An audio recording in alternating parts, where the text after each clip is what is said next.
बिस्मिल्लाहिर्रहमानिर्रहीम। अस्सलाम वालेकुम नाज़रीन, आप यूट्यूब चैनल देख रहे हैं। मैं इमरान खान हूँ। ख़ित्ते की सूरत हाल लगातार बिगड़ी हुई है, अभी तक हालात ठीक नहीं हो रहे। हम आपके साथ तमाम चीज़ें शेयर कर देते हैं। पाकिस्तान के हवाले से बड़ी परेशान कुन इतलात हैं।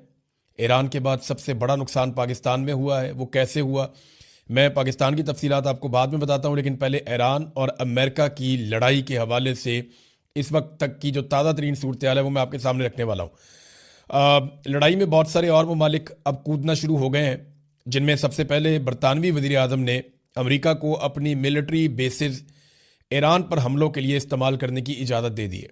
इससे पहले बरतानिया ने मना किया था, लेकिन क्योंकि अमेरिका के जो भी हथियार ईरान की रेंज में है, तो ईरान लगातार उनके ऊपर अटैक कर रहा है और शायद इस सूरत हाल का अंदाज़ा नहीं था अमेरिका को। तो अब बरतानवी बेसिस को इस्तेमाल करना चाहता है अमेरिका।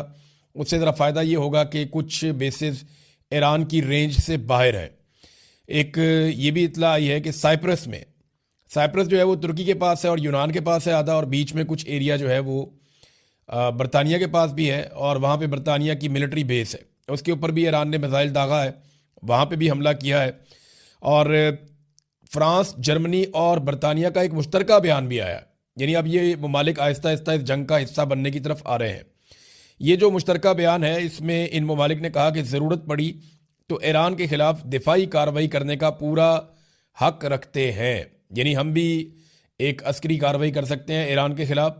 तो फ्रांस और जर्मनी भी बरतानिया के साथ खड़े हो गए, तो अमेरिका को आहिस्ता आहिस्ता इत्तहादी मिल रहे हैं। मिडल ईस्ट के अंदर जिन ममालिक पे ईरान ने जवाबी कार्रवाई की अमरीकी अड्डों पर, उन ममालिक ने भी इंदिया दिया है कि वो ईरान के ऊपर हमला कर सकते हैं और जवाबी कार्रवाई कर सकते हैं। तो ये मज़ीद ममालिक इसके अंदर कूदते जा रहे हैं। चाइना और रशिया वो भी सख्त बयानात दे रहे हैं, और उनकी जानिब से बड़ी क्लैरिटी के साथ ना सिर्फ अमेरिका की बल्कि इसराइल की मजम्मत की गई है, और ईरान के ऊपर हमलों को गैर कानूनी और बिला जवाज़ करार दिया गया है। बल्कि उन्होंने शदीद इन चीज़ों की मजम्मत की है और सुप्रीम लीडर आयतुल्ला खामनाई की शहादत के ऊपर ज़ोरदार तरीके से आवाज़ उठाई है।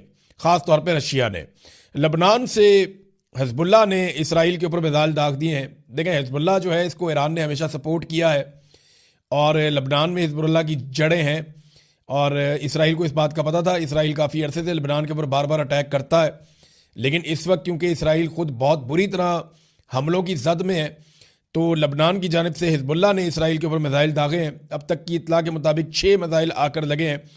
ये सूरत हाल है जो बाकी ममालिक इसमें आहिस्ता आहिस्ता कूद रहे हैं, इसका हिस्सा बन रहे हैं। ईरान पर हमले बहुत शिद्दत से हो रहे हैं। दूसरी जानिब ईरान भी मिसाइलों की बारिश कर रहा है।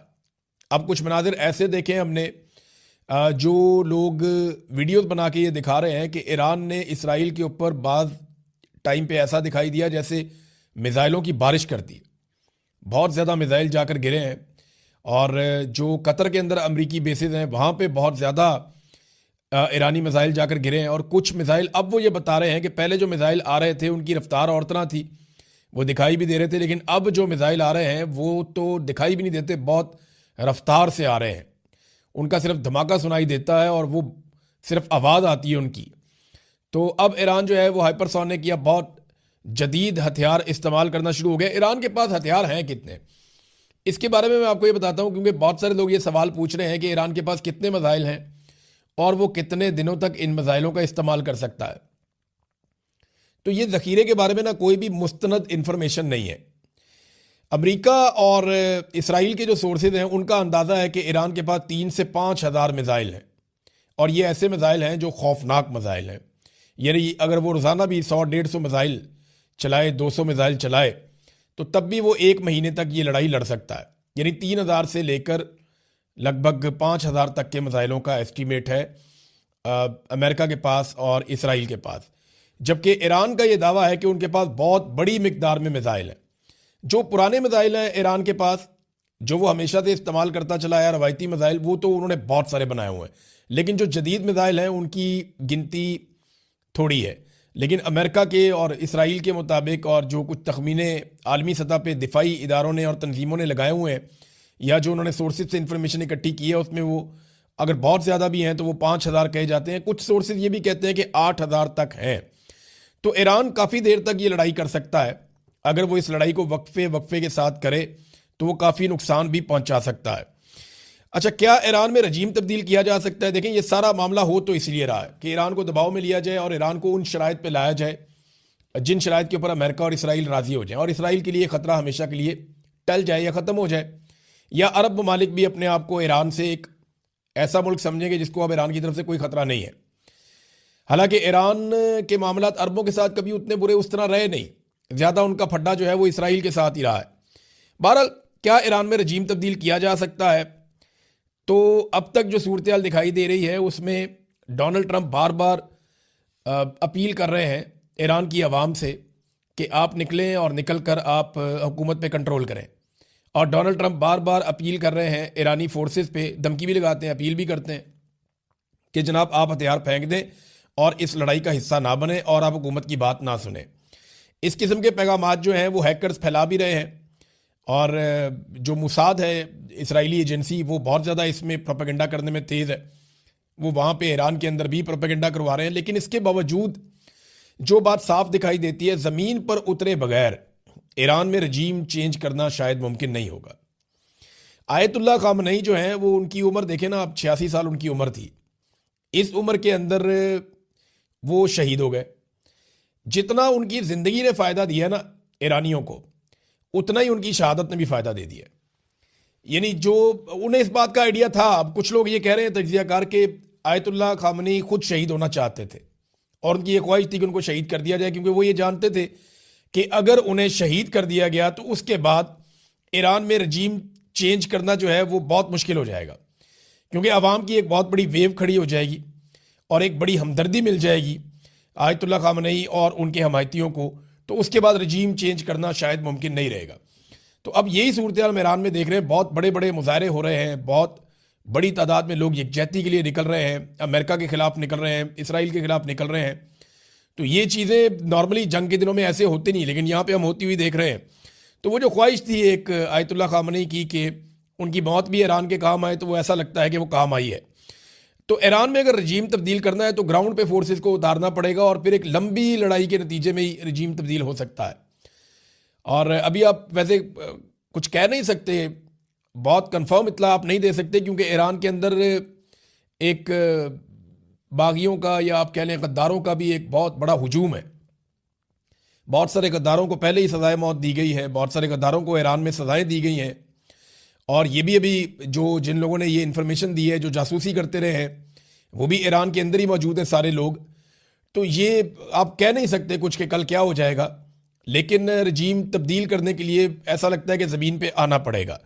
और यही सूरत हाल जो है वो अफ़गानिस्तान की भी है। अगर अफ़गानिस्तान के अंदर पाकिस्तान चाहता है कि रजीम तब्दील कर दिया जाए तो ग्राउंड फोर्सेस के वहाँ पे जाकर कंट्रोल करने तक ये नहीं हो सकेगा। देखिए ना, अमेरिकन ने जब अफ़गानिस्तान में रजीम तब्दील किया था 9/11 के बाद, तो वो तब तक नहीं हुआ था जब तक कि अमेरिकन फोर्सेस ग्राउंड पे नहीं उतर गई थी और फिर उन्होंने अपनी कठपुतली हुकूमत बनाई थी।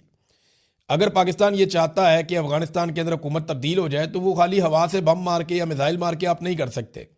ये तालिबान जाएंगे, जाके पहाड़ों में छुप जाएंगे, वहाँ से हुकूमत चलाएंगे, कोई और हुकूमत कंट्रोल कर ही नहीं पाएगा, ये उनको मारेंगे। तो आपको ग्राउंड के ऊपर मुस्तकिल अपनी फौज बैठानी पड़ेगी अगर रजीम तब्दील करना है। और यही सूरत हाल ईरान की है। अभी जो एक बड़ा अटैक हुआ है वो चाबहार की जो बंदरगाह है ईरान की, जिसपे चाइना ने बहुत इन्वेस्टमेंट की हुई है, वहाँ पे इसराइली और अमरीकी तैयारे बमबारी कर रहे हैं। और ये चाबहार की जो बंदरगाह है लगभग 70-80 मील दूर है पाकिस्तान गवादर से, ज़्यादा दूर नहीं है। उस तरफ जो है वो चाबहार की बंदरगाह है, इस तरफ जो है वो बंदरगाह है गवादर की।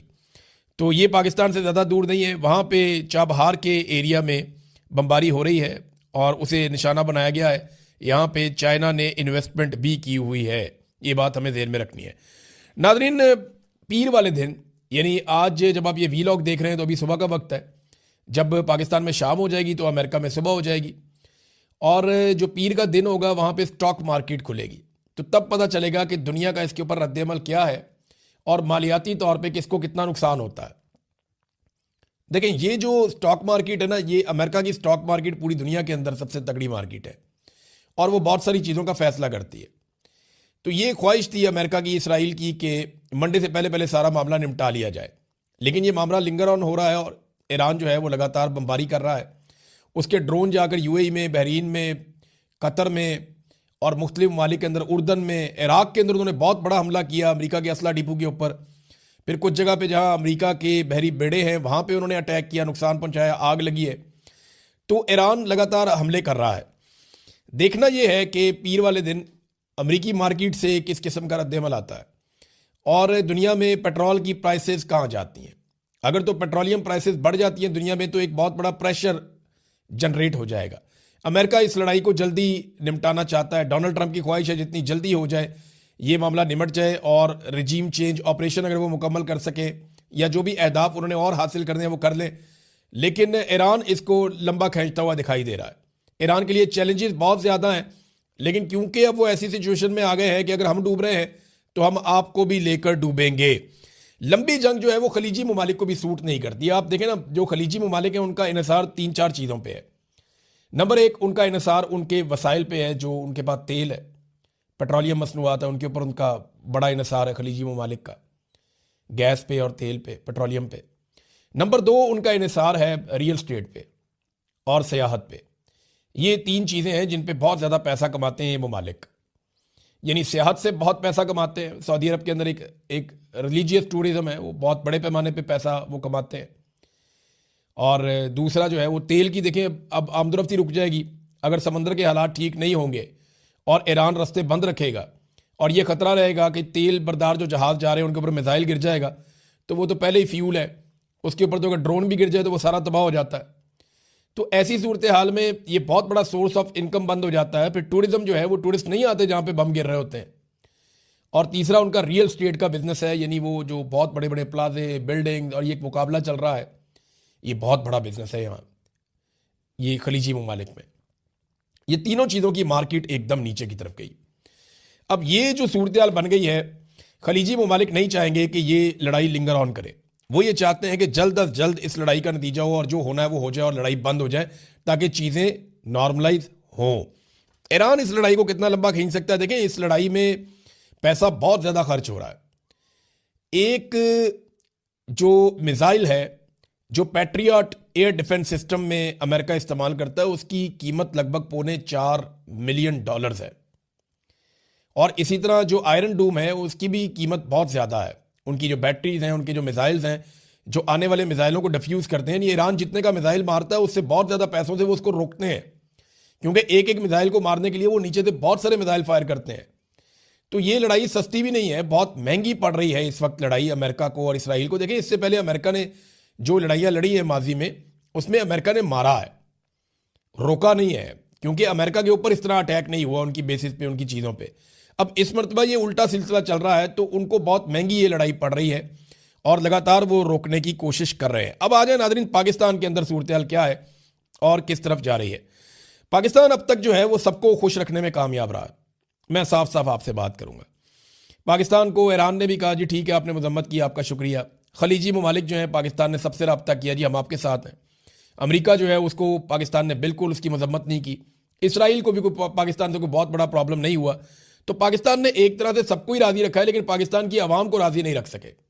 पाकिस्तान की आवाम को यह लगता है कि उनकी तर्जुमानी नहीं की पाकिस्तान की हुकूमत ने, और इसका जो है एक पॉलिटिकल खमियाजा तो भुगतना पड़ेगा। सियासी नुक्ता नज़र से इस हुकूमत को बहुत मार पड़ेगी जब भी कभी ये इलेक्शन में जाएंगे, और ये सारी चीज़ें लोग भूलेंगे नहीं, लोग इन चीज़ों को याद रखेंगे। कुछ आम फैसले जो हुकूमत ने किए हैं, मैं साफ साफ आपको बता देता हूँ। नंबर 1 तो ये है कि ये बोर्ड ऑफ पीस को नहीं छोड़ेंगे, उसके अंदर शामिल रहेंगे। ये अनाउंस नहीं करेंगे इन फैसलों को, लेकिन सोर्सेज ये कह रहे हैं कि ये कभी भी बोर्ड ऑफ पीस को नहीं छोड़ेंगे, ये बोर्ड ऑफ पीस में शामिल रहेंगे और डोनाल्ड ट्रंप के साथ चलेंगे। और डोनाल्ड ट्रंप को जो अमन का नोबेल इनाम इन्होंने नामजद किया है डोनाल्ड ट्रंप को, वो नामजदगी भी वापस नहीं लेंगे, ये भी फैसला इन्होंने किया। और तीसरा, जो अमरीकी सफारत खानों की तरफ अगर कोई पाकिस्तानी बढ़ेंगे तो उनको ये निशाने इबरत बनाएंगे। ये अब फैसला कर लिया गया है कि अमरीकी सफारत खानों की तरफ किसी को नहीं जाने दिया जाएगा। ईरान के बाद दुनिया में सबसे ज़्यादा जो नुकसान हुआ है जानी, वो पाकिस्तान में हुआ है। यानी वो इराक में नहीं हुआ, बाकी मुल्कों में नहीं हुआ। हत्ता कि इसराइली शहरी जंग लड़ रहे हैं वो इतने नहीं मारे गए जितने पाकिस्तानी शहीद हो गए। हुआ ये कि एतवार के दिन जब लोग मुजाहरों के लिए निकले तो बहुत अजीब चीज़ें अब रिपोर्ट हो रही हैं। मुजाहिरीन और ऐनी शाहिदीन बता रहे हैं, कुछ वीडियोज़ और तस्वीर भी आ चुकी है। चाहे वो कराची के मुजाहरे हों, चाहे वो गिलगित बल्तिस्तान के हों, स्कर्दू वाले हों, चाहे वो मुजाहरे इस्लामाबाद के हों, चाहे वो मुजाहरे लाहौर के हों, तमाम मुजाहिरीन ने बताया कि हम सारे पुरअमन थे, अचानक से कहीं से कुछ लोग आते हैं, नकाब पोश किस्म के लोग। बल्कि कराची में तो वो बुलेट प्रूफ जैकेट उसने पहनी हुई है अपनी शर्ट के नीचे, और उसके जूते देखकर लगता है जैसे कोई फोर्सेस का आदमी है, ट्रेंड आदमी है, यानी मेरा मतलब है। उसके हाथ में पिस्टल है, वो फायरिंग करता है ओट लेकर, नकाब उसने पहना हुआ है, उसके साथ और नकाब पोश भी है। और ये कार्रवाई करने के बाद वो लोगों को खींचता हुआ ले जाता है कौंसल खाने की तरफ। यानी लोगों को इंस्टिगेट किया गया। जो उलमा इकराम है उन्होंने लोगों को कहा था पुरअमन रहना, आपने एहतजाज करना है। लेकिन ये जत्थे कहां से आए, ये लोग कहां से आए? देखिए 9 मई को यही तो हुआ था। पाकिस्तान तहरीक इंसाफ की लीडरशिप बार बार ये कहती रही हम तो जाना ही नहीं चाहते थे कोर कमांडर हाउस के अंदर। वो तो चंद नकाबपोश आए, वो लोगों को गाइड करते थे, आओ चले, आओ आगे बढ़ो, तुम गैरत खाओ, तुम इधर चलो। वो कार्रवाई डाल के निकल गए। बाद में लोग वहां पे, अब अवाम तो जज्बाती होती है, आप उसको जिस तरफ ले जाते हैं वो चल पड़ती है। यही काम गिलगित बल्तिस्तान में हुआ। लोगों ने बाकायदा बताया कि उन्होंने ऐसे लोग देखे जिन्हें वो नहीं जानते, और उन्होंने ये कार्रवाइयां डाली, उन्हें पकड़ने की कोशिश की गई, लेकिन दूसरे नकाबपोश लोग उनको छुड़ाकर ले गए। अब ये नामालूम अफराद कौन हैं जिन्होंने हालात खराब करने की कोशिश की, और वजह क्या थी?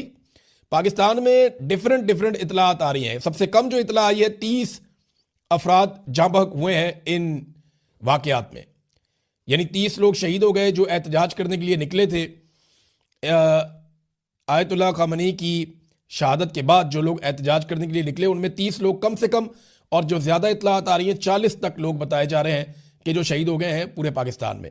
इस्लामाबाद में भी इसी तरह वाक़या हुआ, लाहौर में भी ऐसे ही हुआ, कराची में भी ऐसे ही हुआ, और गिलगित बल्तिस्तान में भी ऐसे ही हुआ, और पेशावर के अंदर जो है वहाँ पर भी आंसू गैस की शेलिंग और पुलिस को कंट्रोल करने के लिए सब कुछ करना पड़ा।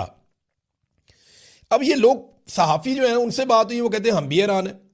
यानी हमेशा जब भी कोई ये कॉन्सुलेट की तरफ बढ़ता है तो पहले कंटेनर लगा देती है पुलिस 3-4 बैरियर्स बना देती है, आगे खड़ी हो जाती है, आंसू गैस की शेलिंग वेलिंग करते हैं, लोगों को रोक लेते हैं, कभी कॉन्सुलेट तक जाने नहीं देते। लेकिन वो कहते हैं हम हैरान रह गए कि इस मरतबा हुआ क्या पुलिस को। सबको पता था कि लोग निकलेंगे और कॉन्सुलेट की जानिब बढ़ेंगे, लेकिन किसी किस्म का कोई इंतजाम नहीं किया गया।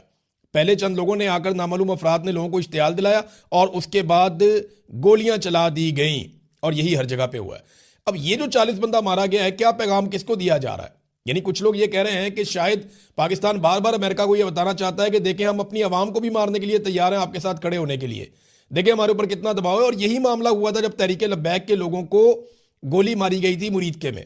मेरी तहरीक लब्बैक के लोगों से जब बात हुई थी ना, तो वो मेरे पर रिकॉर्डेड कॉल पड़ी हुई थी। वो ये कह रहे थे कि हमें ट्रैप कर लिया गया, हमें बाकायदा बताया कुछ और गया, हमें निकाला कुछ और करके गया, और यहां पहुंचा के हमें ट्रैप कर लिया गया। अब ये हमारा कत्लेआम कर रहे हैं, हमें मार देंगे। हम बात करना चाहते हैं, हमारे साथ बात ही कोई नहीं कर रहा। हम आवाजें दे रहे हैं, हम कह रहे हैं हमारी बात सुनो, हमारी बात कोई नहीं सुन रहा है, हम पे गोलियां चला रहे हैं। और फिर ट्रैप करके उनको मारा गया बकौल उनके।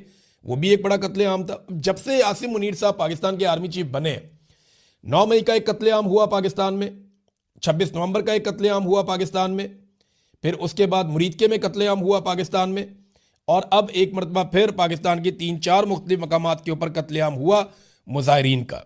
ये हमने माजी में कभी ऐसे नहीं देखा था। अच्छा नाज़रीन, एक और खबर भी आ रही है कि जियो और ARY वगैरह को हैक कर लिया गया और उसके ऊपर कोई पैगाम चला दिया गया। तो मैं सादी सादी एक बात आपको बताता हूँ कि जियो और ARY हैक हो गए थे रिजीम चेंज ऑपरेशन के फ़ौरन बाद। इन्हें कंट्रोल कर लिया गया था, और ये तब से लेकर अब तक हैक नहीं है, कंट्रोल्ड ही है। अब ये जो मर्जी कर लें, जैसी मर्जी बात करें, इससे इनकी क्रेडिबिलिटी वापस नहीं आएगी। ये अपनी क्रेडिबिलिटी लूज कर चुके हैं। इन्होंने झूठ बोल बोल के अवामी राय कभी बताई ही नहीं, अवामी इश्यूज़ के ऊपर कभी बात ही नहीं की। बड़ा लंबा अरसा हो गया। जो इन्हें मिलिट्री एस्टेब्लिशमेंट कहती है ये वही करते हैं। तो बड़े लंबे अरसे से हैक हो चुके हैं। तो ये अब एक कहानी सुनाई जा रही है, पता नहीं इसमें कितनी हकीकत है। बहरहाल अगर हैक हुए हैं तो ये तो बहुत पहले से हो गए। अब तक के लिए इतने, अपना ख्याल रखिएगा, अपने इस चैनल का भी। अल्लाह हाफ़िज़।